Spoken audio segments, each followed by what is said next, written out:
Okay, welcome to Sports Talk: The Generation Gap. Today, we're going to be talking about a topic that I think is often talked about around the country, but isn't necessarily thought of much on this show yet. And so, across America, we see youth sports kind of becoming more and more professionalized, from multi-million dollar facilities to many families spending thousands for their kids to play on travel teams, and also kids just being pressured to play, one sport only. So the question for today is: has America ruined youth sports?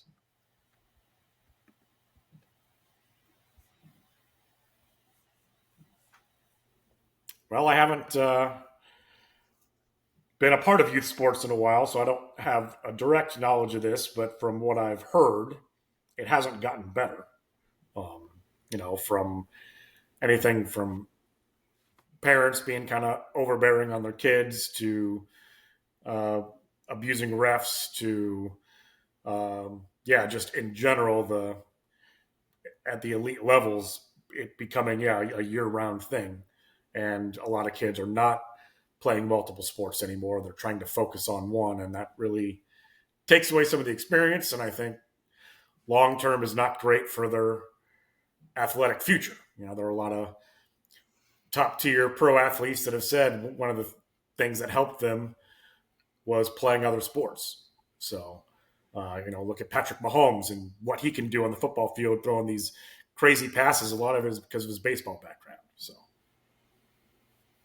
Yeah, that's the word ruined. I'm not sure if I could go that far or not, but to Bobby's point, it has certainly changed things, and probably for I'm going to say I don't want to use the word elite, but I will. More elite athlete who has to make a choice about pursuing which sports, because the way it's shaping up, if these kids want to go beyond being a really good high school athlete, they want to play, say, at the Division I level, and then beyond that, um, it's becoming more and more necessary that they be prepared to compete right away. Say, as freshmen or no later than the sophomore year, they've got to find their way on the court or on the field, wherever it might be. And unfortunately, that sort of necessitates that they do indeed specialize in a given sport. I have to believe that for the majority of kids, it's really not a great thing. Um, and also, to Bobby's point, you talked about Patrick Mahomes, and this he's simply, he might be an exception. I don't know, but years ago there was a study that was done, and basically it indicated that the smaller the community from which an athlete came, the greater likelihood they had of making it to professional sports. And part of what was that study was built around, the theory behind it was that in smaller communities, kids have to play every sport in order for the sports to even exist at their given high schools or middle schools. So they learn different skills. And long term, that allows them to, I'll say, better pursue or increases their level of competence at a more senior level in a given sport. So play a lot of sports when you're young seems to show that you get a better chance of being really good later on. So anyway, once again, I don't know if the word ruin applies here, but it certainly has Yeah. changed things. And to me, it's at least disappointing that it's gone this route.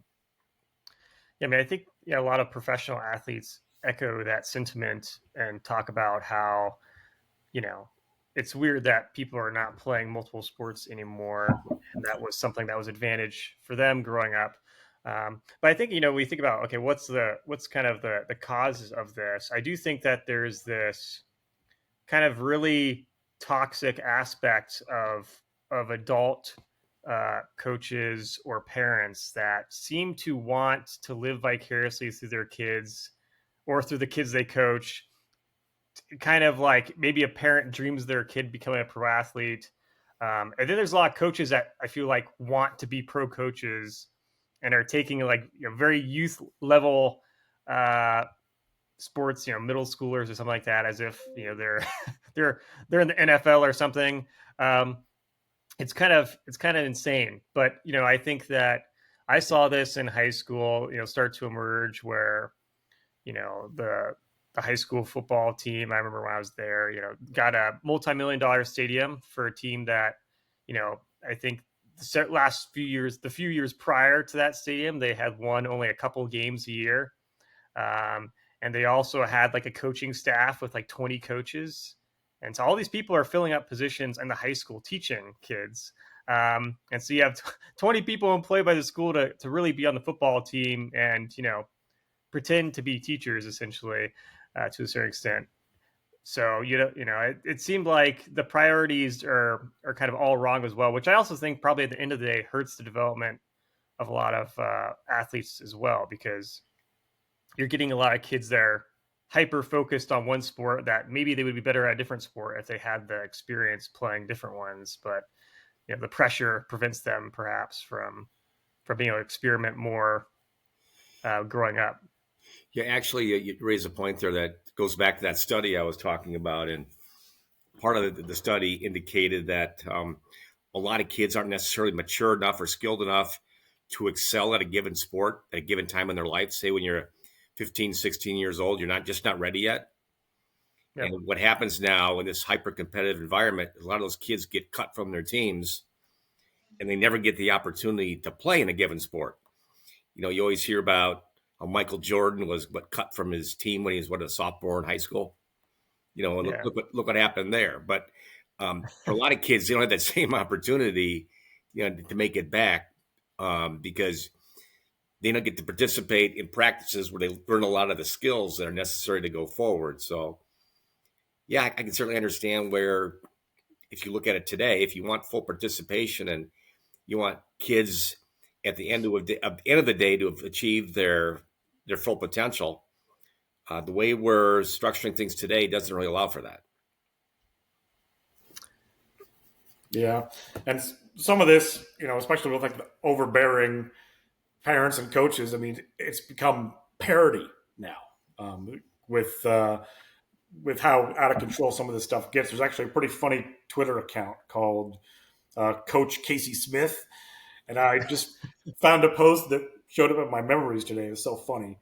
About he's a youth baseball coach, and this was his Thanksgiving post. He said, "Cut a kid from my 13 and under team today for skipping our annual 6 a.m. Thanksgiving Day lift.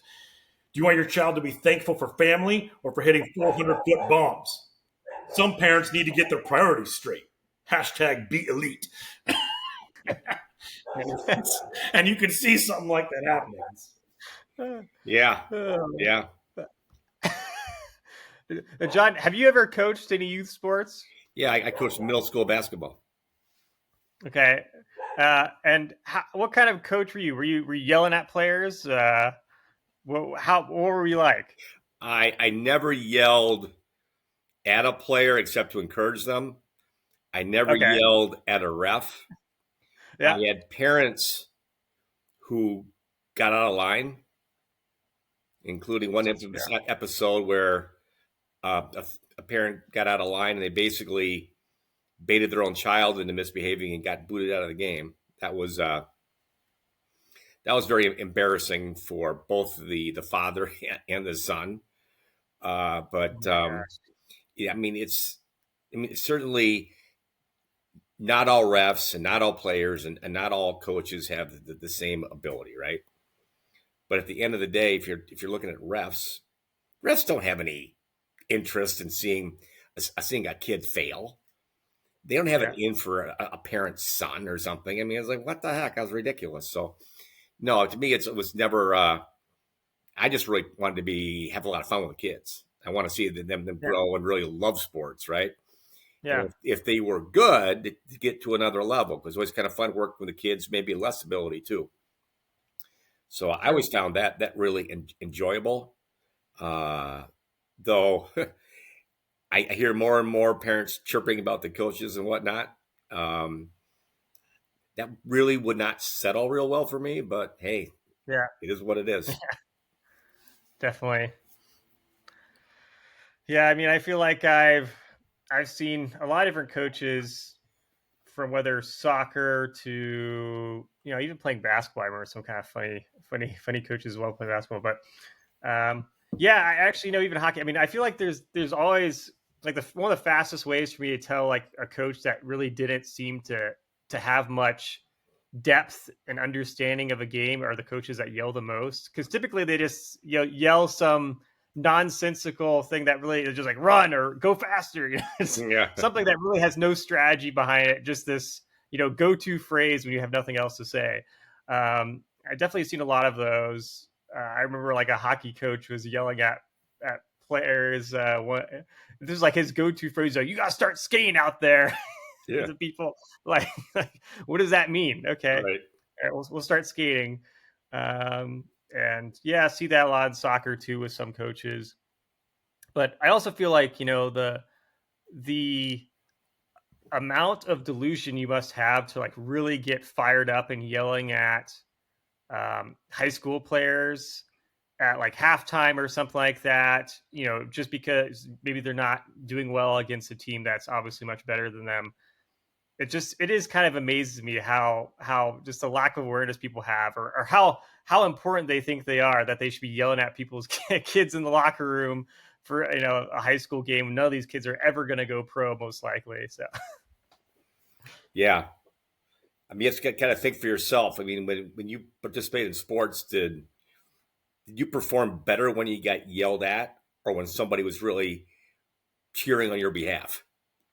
yeah, I definitely mean, never perform better. I think you're more likely to make mistakes because you're tired of getting yelled at. yeah, As you I start think you get a fight. changing, yeah, you exactly. You just get it just rattles you more. But that was often the go-to for a lot of different coaches. I experienced some really good coaches that didn't have any interest at yelling at people and really trying to coach people. It also had perspective, but I feel like a lot also just their only thing they had was to yell at you, and that was what they thought worked. Right. So, Right.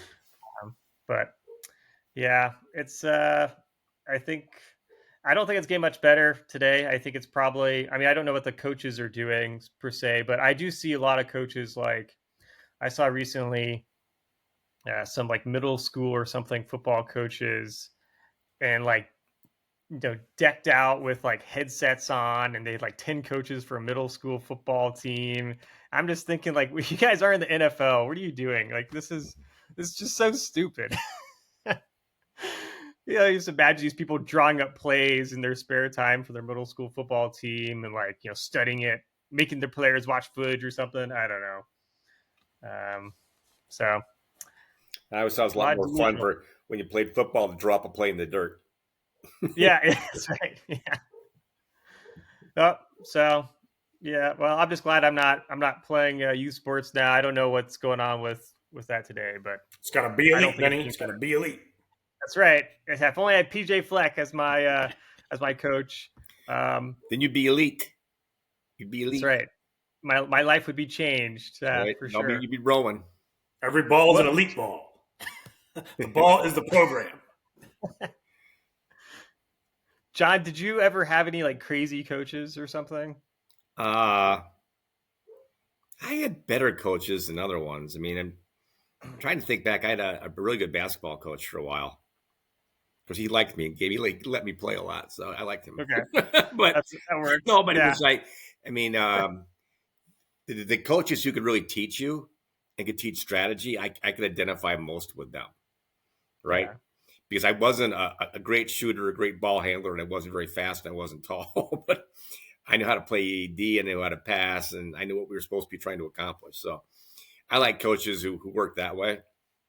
yep, But for the coaches who just wanted to blitz up and down the court and beat the other team with athleticism, did a lot of yelling, I didn't really fit their system very well. So yeah, yeah, yeah, looking back, I kind of understand what they were trying to accomplish. yeah, But no, to me, it's like I like coaches that you could really, talk to afterwards and really try to figure out a game plan. That was fun. yeah, yeah. That was fun. Definitely. Yeah. That makes much more sense. Yeah, I'm trying to. I know I had one really funny basketball coach. Our team was not very good, but I do remember an epic halftime speech that I just thought was hilarious because it was so ridiculous. But Bobby, do you remember? I think Bobby had the same coach who's in middle school. It shows how long this guy coached for. Do you remember? Was it Coach Dickinson or something? Coach Dixon. Dixon. Okay, Yeah, so like we were getting blown. I I think bet you we were worse than you were. we were pretty bad, but What maybe. what was the worst you ever got beaten by? Oh God, I don't know. Probably 20, 30 points. I don't We know. lost a game to Lansing, 80-8. Ouch. That's a real life. It's a real life score. That would tell you what. That was a pretty Oh good my halftime God. speech. That one. Well, okay. I don't know what halftime speech he gave your team, but I remember he just decided to, I guess, inspire us. I don't know. Maybe it was a close game. Perhaps we'll give him the benefit of the doubt. We'll say it was a close game. But I remember we were at halftime, and he's like trying to inspire us, and so he starts talking about how he used to play college basketball at St. Mary's University, which is very small NAIA private school college in Leavenworth, Kansas, so a really tiny college. But he said that like he was essentially rode the bench basically his entire career there, but kept practicing, kept showing up. I think he said the final game of his senior year, he got to play 37 seconds in that game.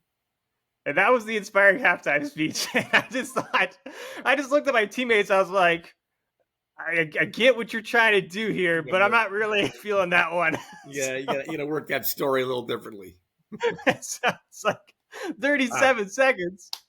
Oh my gosh. I hope they were glorious.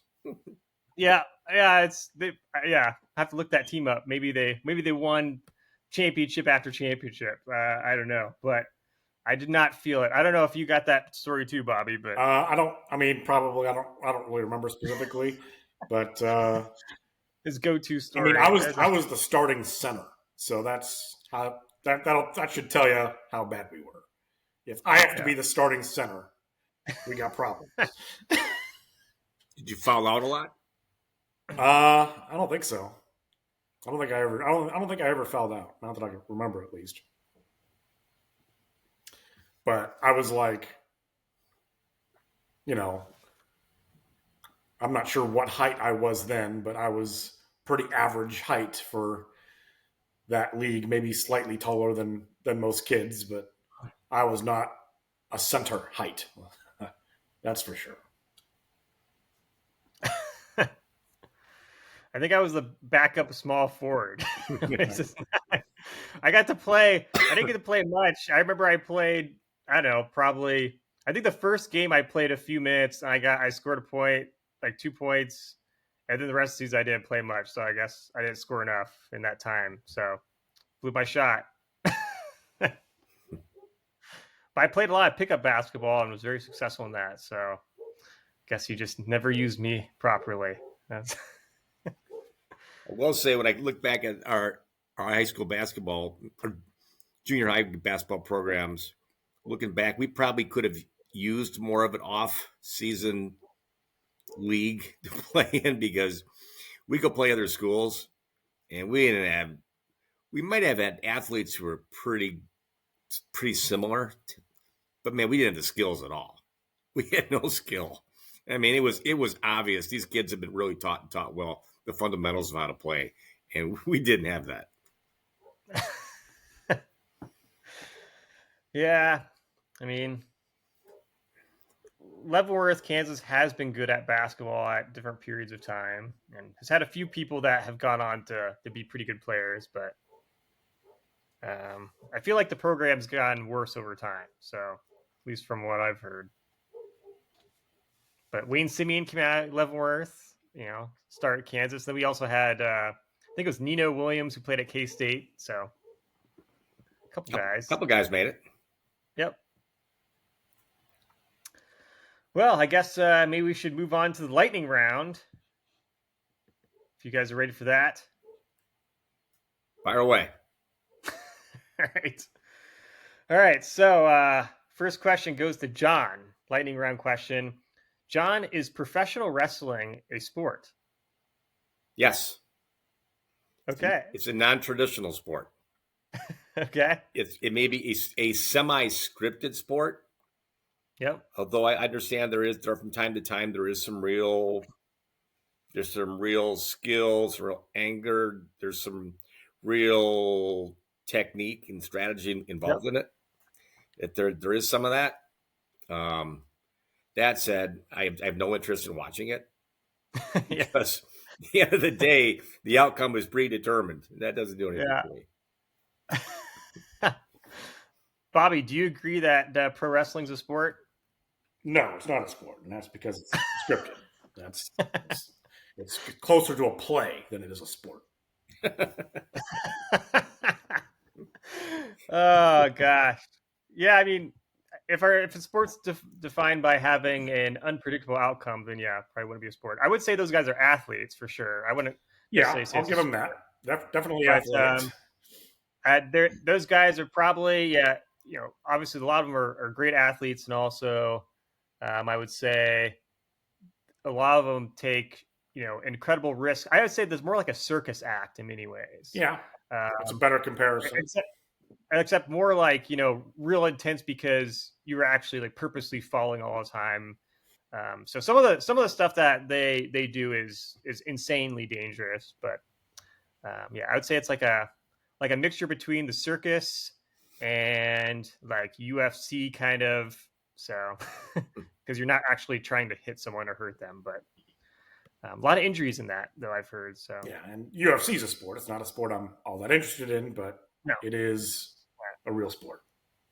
Yeah, UFC is definitely a real sport. Just a sport that is arguably maybe shouldn't even be allowed, but the era we're in, that's pretty brutal stuff to watch. Yeah, I don't understand. Like, I mean, it makes me feel whenever I see that, it just makes me feel like I'm watching gladiators or something in the Roman Empire. It just makes me uncomfortable. Just like, I know. Yeah, I mean, it's incredible athletes, obviously, but also like these people could easily ruin their life here, at any moment. Yeah, so. It's like, is it really worth it for what they're doing? I mean, I'm sure some of those guys get paid really, really, really well, but man, that just looks. Yeah, that doesn't look enjoyable at all. It just doesn't. No, I mean, at least boxing, for example, like you're not trying to destroy the other person. You're trying to like collect points. There's a lot of strategy involved and trying to get jabs in. Yeah, obviously boxing's pretty rough as well, but UFC, like almost anything goes. So yeah, and at the lower levels, those guys are making almost nothing. Like I went to an MMA fight in Kansas City, and it's like these guys are making nothing. Oh my gosh! Oh, it was pretty ridiculous. All right, Bobby. Next question. Would you rather have all your favorite pro teams get sold and moved under new names, or watch the Gophers win a hockey national championship live?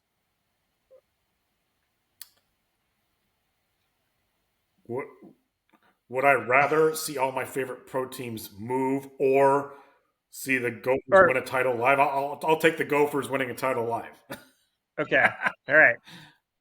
Just trying to gauge your priorities in terms, like, you have to choose one thing is going to happen. So you'd rather have all your pro teams disappear to see the Gophers win. That's not what you said. Okay, that's what I meant to say. He said, which one would I prefer to happen? Okay. Let me rephrase the question. It's either or. Either all your teams go away and the Gophers win, or the Gophers don't win. You don't get to see them win live and your teams stay, your pro teams. Yeah, my pro teams stay. I would. Okay. Wow. Okay. Wow. So that moment win a title on TV. Okay. So, Bobby, of all your teams, which is your number one favorite priority? Probably go for hockey. But he wouldn't want to see them live if it meant erasing all of his other teams. Correct. Yeah, I mean, if the Red Wings and Chiefs and Orioles all moved, that would be pretty lame. So.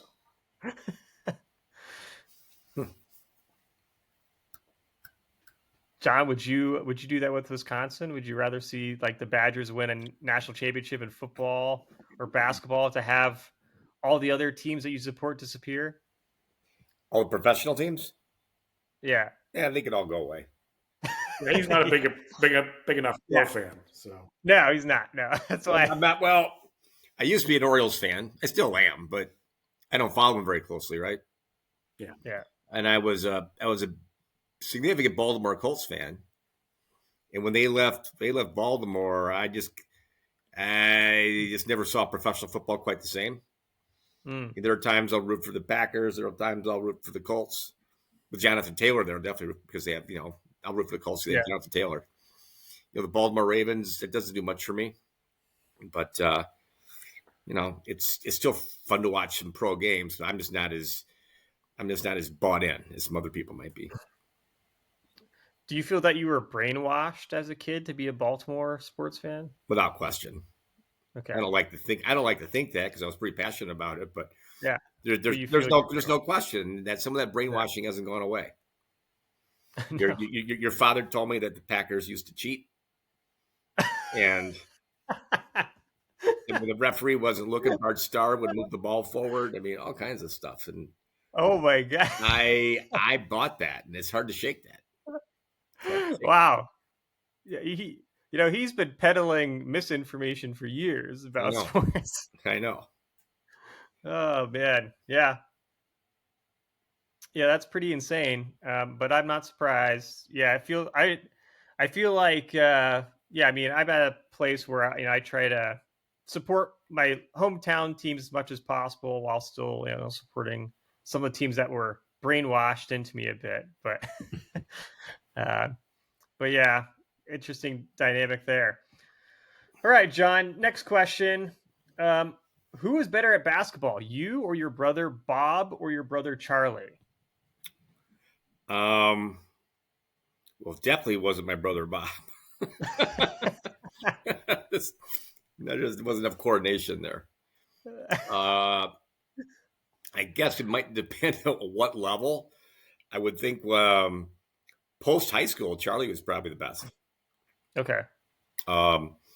He wasn't really very good in high school. Can't say that I was really that great either, but I think that after high school he kept playing and he at least had a decent game. So okay, I'll go with that. Wow.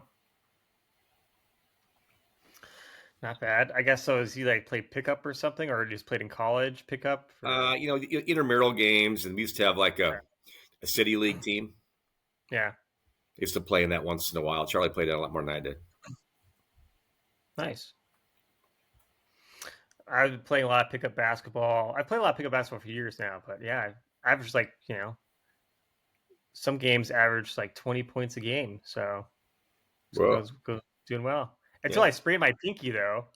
Really? A few weeks ago, I sprained my pinky. Yeah, going for a rebound, which I should be rebounding. That shouldn't be happening. I'm way too short for that.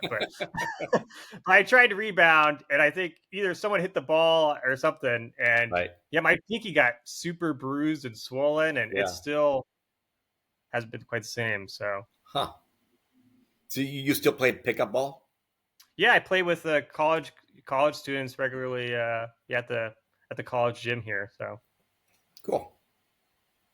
Yep, so that's fun. I also play hockey, and I play a pickup soccer league. So keep it fun. All right, Bobby, what do you make of the rise of esports? I mean, it's definitely a thing. It's not something I really care about, but it has grown in the youth crowd, probably people your age and younger, is where it kind of peaked. Okay. But yeah, I mean, I think, they get on like ESPN 8 every once in a while, the Ocho, or whatever. Yeah. But I mean, I don't think it's ever going to make a real sizable impact because it's never going to be the same as watching real sports. Perhaps. I don't know. John, do you know much about esports? I've never played esports, but I think I should. I think I should probably break down and start doing that. Have I you have not ever? done it. I feel like I'm busy enough that I don't need to do it.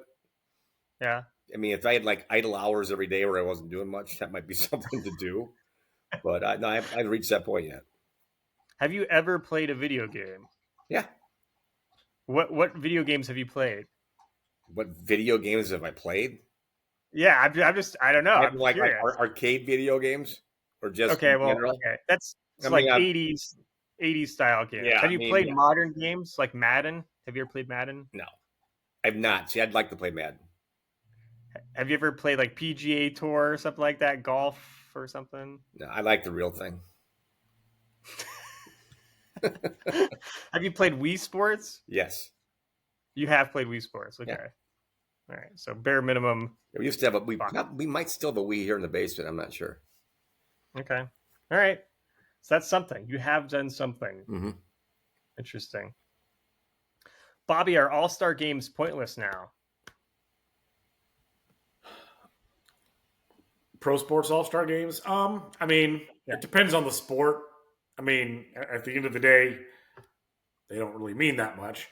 An NBA all-star game is a total disaster. Nobody cares about it all. Yeah. But NH they're changing that format, right? Yeah, I mean, yeah, they're changing it to like USA versus the world, Right. but it's like a mini tournament, so it's not even like Right. there's going to be like 3 or 4 teams.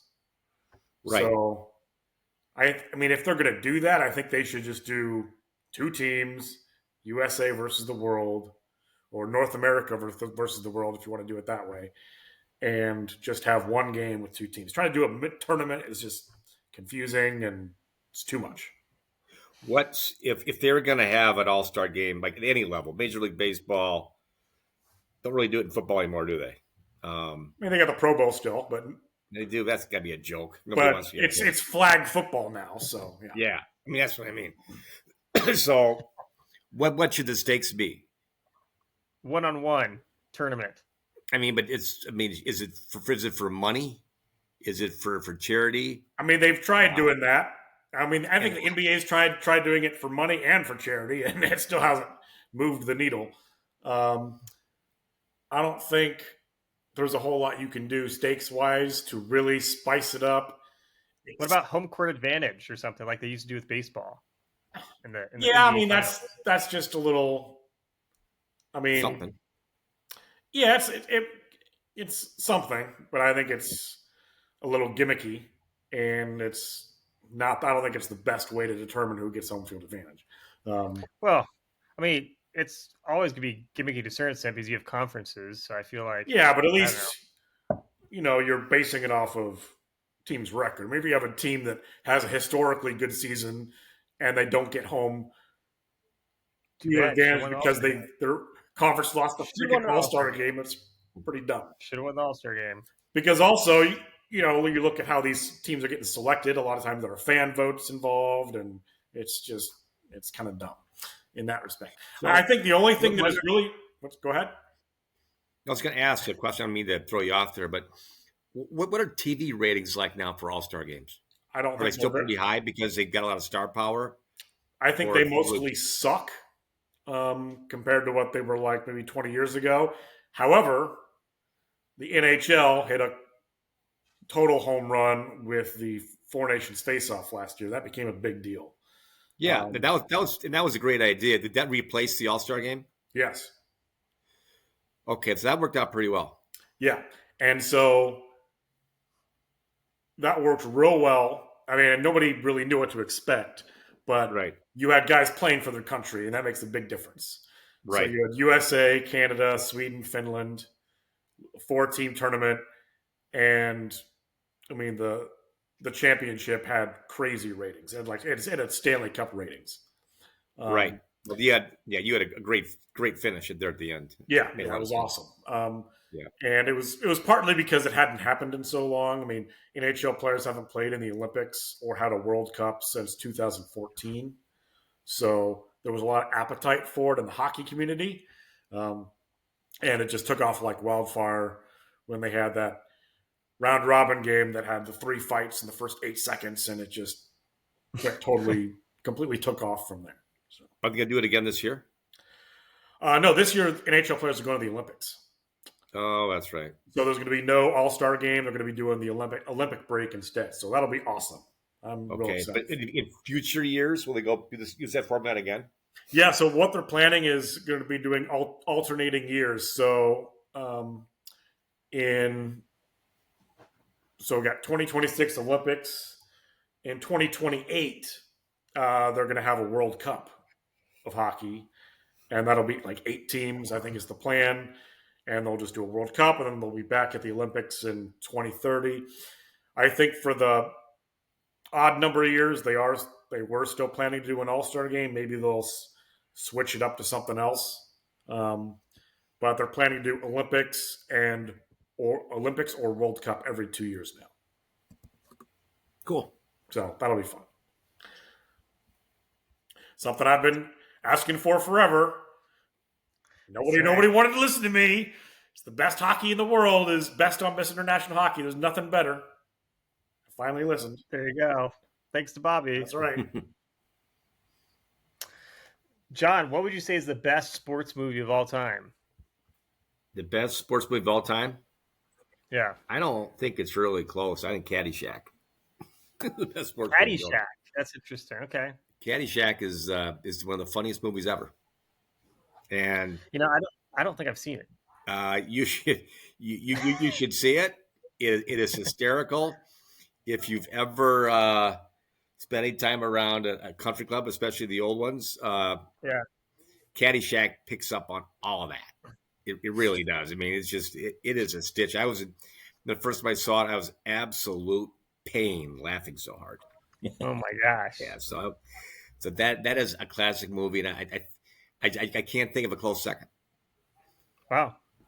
I mean, I did. I'm not sure if you've ever seen one of these. Maybe you have. I don't know.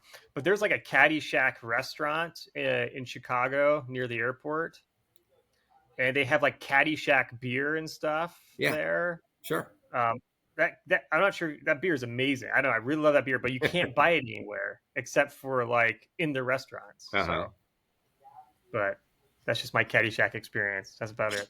Well, I would just kick back and watch that sometime. All right, I will. It is stupid funny.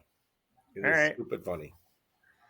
Let's see, Bob. What would you say is the best sports movie ever? Best sports movie. So we're not expressly talking about sports comedies like Caddyshack, but That be any sports across movie. the waterfront. That's a tough call. The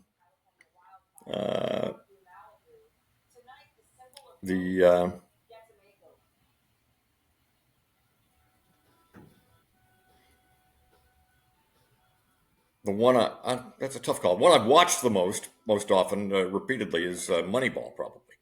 But Yeah, Moneyball's good. Yeah. I also like Field of Dreams, and I think baseball has the best coverage in movies of all the sports. Partly because of the nature of the game. It has lots of natural dramatic pauses, and it keeps focusing on individuals, and you have lots and lots of subplots and whatnot. But those are the first two that come to mind. You know, Caddyshack makes you laugh. You want one that'll make you cry. You watch Brian's song. Yeah, that's true. Yeah, I mean, I've seen that numerous times, and that'll get you every time. Mm-hmm. Yeah. Bobby, though I'm sure I know your answer, but go ahead and say it anyway. Yeah, I mean the correct answer is Miracle. It's not really. That's a darn good one too. Yeah. Yeah, that's a good one.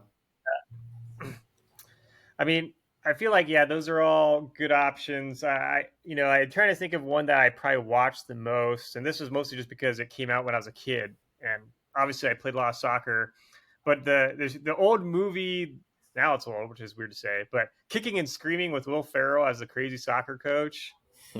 I just always enjoyed that one. I thought that was just great because it's so ridiculous, but a fun movie, especially since I was playing youth soccer at the time that it came out. So pretty enjoyable there.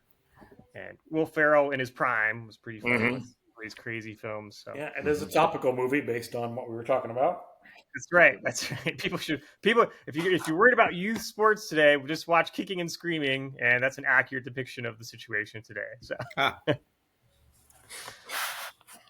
Well, since we're in our lightning round, but we've missed a few questions because Bob wasn't here. Let's just ask you now a couple questions. One I want to ask you because you missed, and John had something to say about it, but Yeah. I want to get your take on it. Yeah. Between you, John, and Charlie, who's the Yeah. best basketball player? Best basketball player? Yeah. Probably Charlie. Okay. That was John's answer. Although I've actually never played against Charlie that I can recall. Well, there you go, John. You don't know. He hasn't played. They haven't played. Maybe they'll have to play sometime. I played against both of them. Yeah.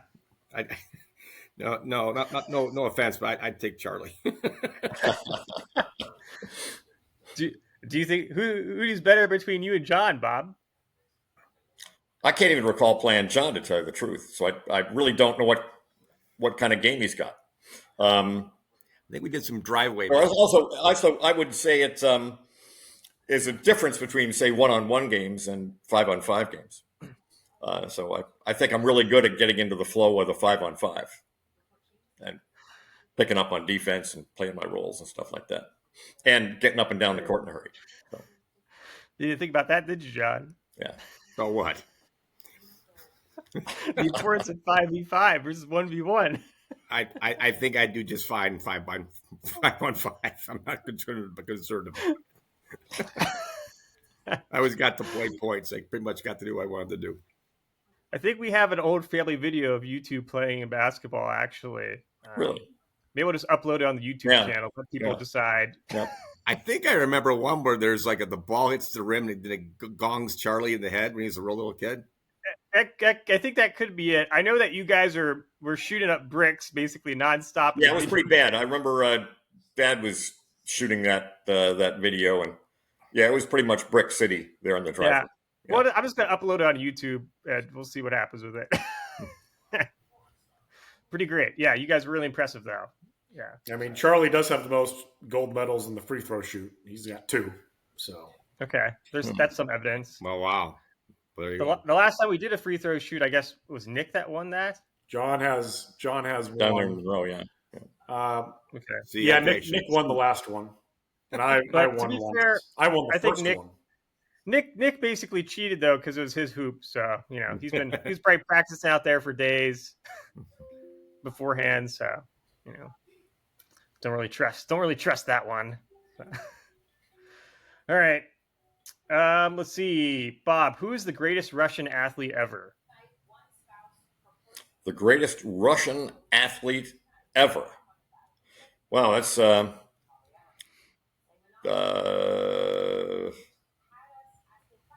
I don't know. Vladislav Tretiak would come to mind.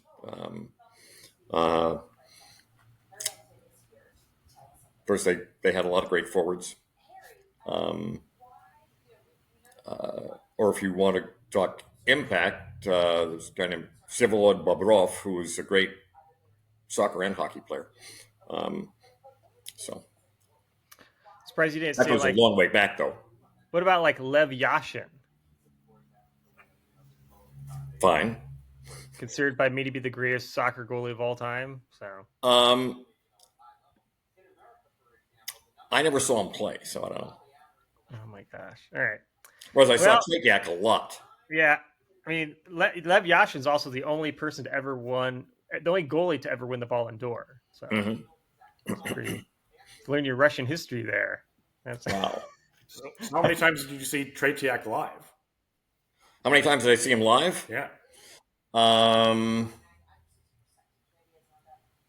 mean, was he in the '81 Canada Cup? I can't remember. Or was that Michigan? Yeah. Okay. Yeah, he was. That's right. Oh, the Russians were sandbagging. They had Michigan play in the regular That's right. round robin game against Canada, and Russia lost. Then they had Tretiak suit up for the final against Canada. They blew Canada's doors off. Yeah. But I saw Tretiak play in person at least half a dozen times, and of course a zillion more times on TV. Who was their Olympic goalie in '80? Tretiak. Until he got But pulled against the U.S. Yeah. And they put in what may have been a game-changing decision. But Tretiak gave up a bad goal at the very end of the first period. It was with like 1 second to go, and he may have like just relaxed a tad. Right. Anyway, the coach Viktor Tikhonov yanked him because he was very, very strict, and I'm sure he felt they were going to win. He could afford to make a point. Right. With Tretiak. So he pulled him, and the rest is history. He ever coach again? Yeah, he did. He continued to coach. Yeah. It was. His record up to that point had been so good, it would have been pretty hard to unload him, because they'd won like 4 or 5 Olympics in a row up to that point, endless world championships, and so on and so forth. So they were pretty formidable. Yeah, I bet he would have been a fun youth coach. Oh, yeah. Oh, well, you go back and read the things that Tretiak writes about playing for Tikhonov, and what a Spartan, almost concentration camp he ran in preseason training and stuff like that. It was pretty ugly. And these guys had no personal freedom. They were hockey all the time. And yet at the time they were able to play in the Olympics because of the funny interpretation of the word amateur. And the Soviet players, even though they were clearly full-time, well-paid hockey players, were technically amateurs. Most of them were technically army officers, or a few were in the Interior Ministry and police, and so forth. But they were not professional clubs strictly in the Western sense. And so they got to pass as amateurs, which was also part of what makes miraculous. So, All right. Final question for everyone. What is the craziest sport you have ever heard of or seen on TV? Can be anything. Just craziest sport you think that you can think of.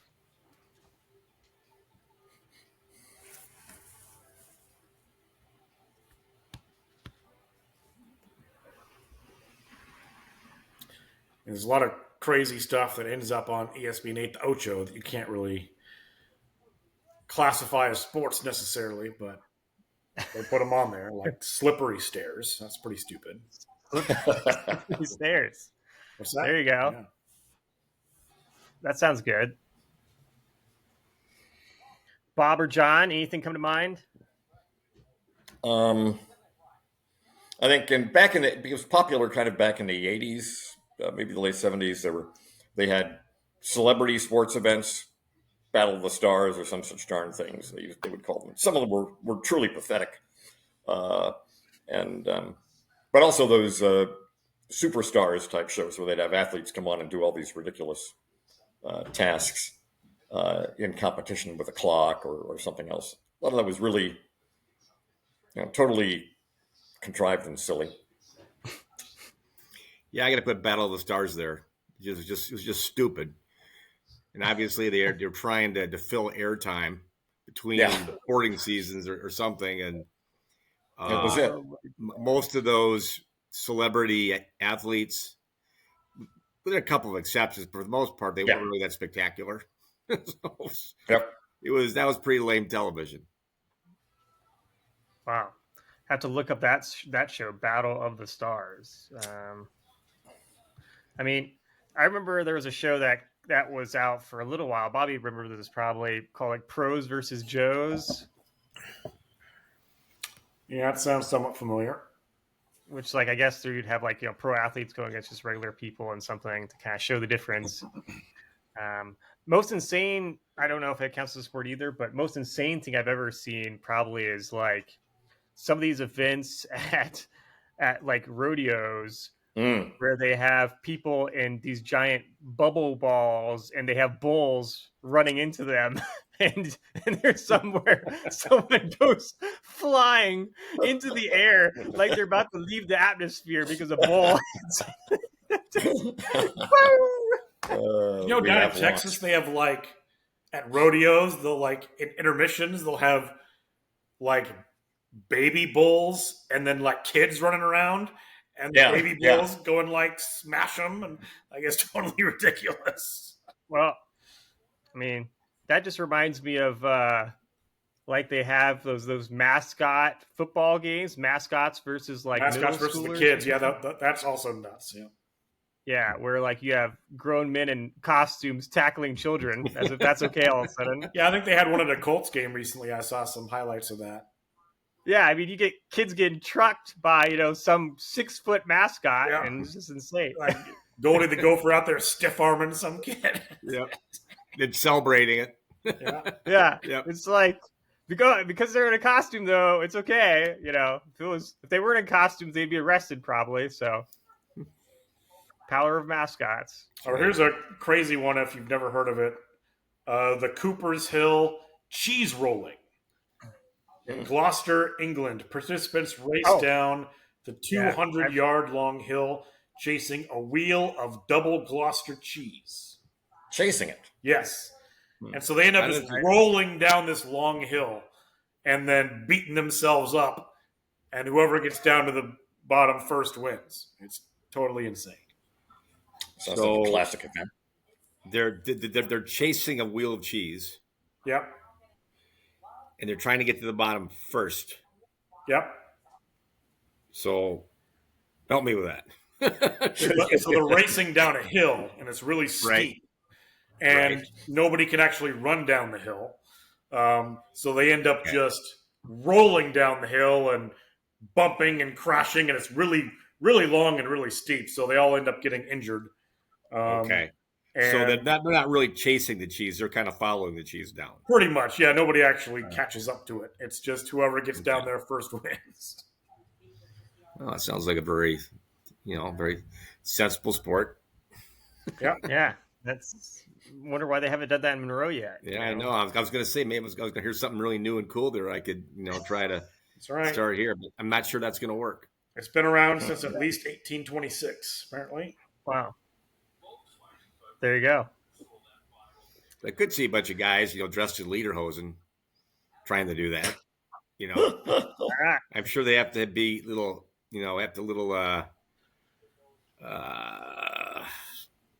beer inspired. Yeah. Probably to make that really work. Yeah, that probably helps. Sounds like a good event for the golf course. Yeah, absolutely. That really would fit our image to a T. Really see that. There you go.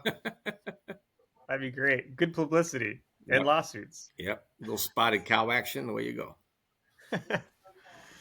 All right. Anyone have any sporting events they want to promote that are coming up before we finish? I think everyone here on Saturday should be keyed in on what happens up in Minneapolis with the Badgers going up there.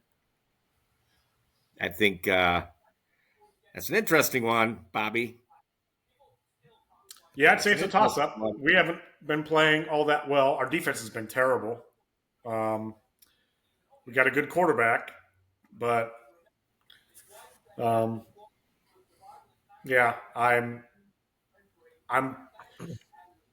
A few weeks ago, I thought it was a guaranteed win. Now I feel like it's more of a toss-up. So.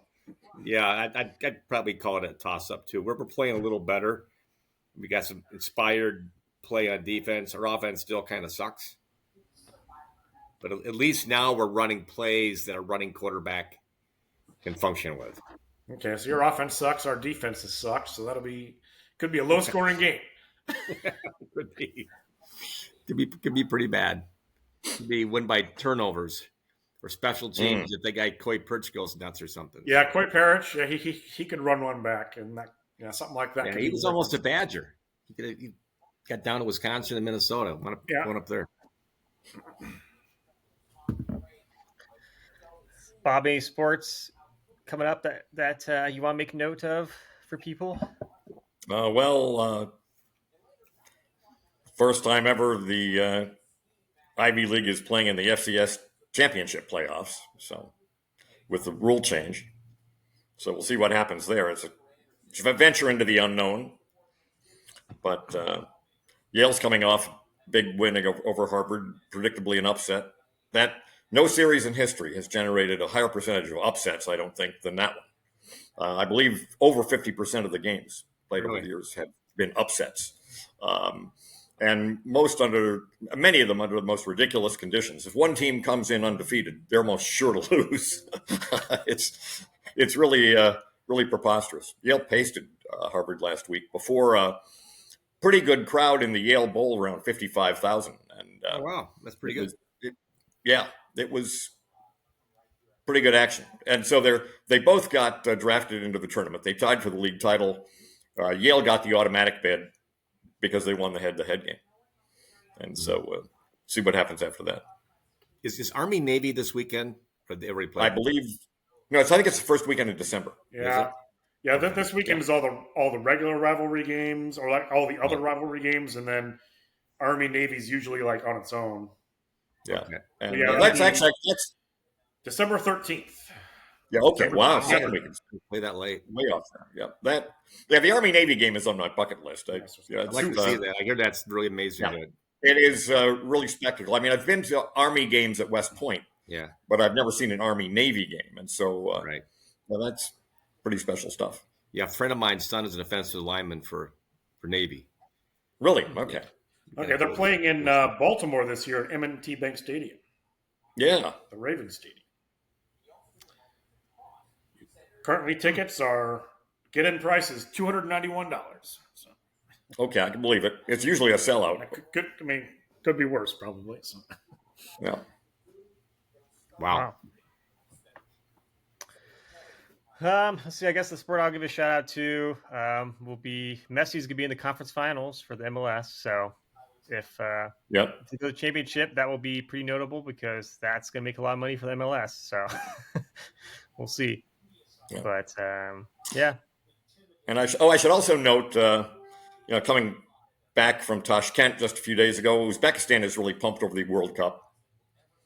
And, of course, the President of the United States announced his FIFA visa plan to make it easier for people who bought tickets through FIFA to get visas to come to the U.S. The catch, though, they were telling me in Uzbekistan is that you have to put down a deposit to guarantee that you return. So they told you had to put down $5,000 in order to get the visa and go, and you lose your $5,000 if you don't come home. Huh. Wow. Okay. Well, we'll see how that works out. Yeah. We'll also see if the games are where they're supposed to be or if they get moved. So, because I've heard that has been kind of a discussion.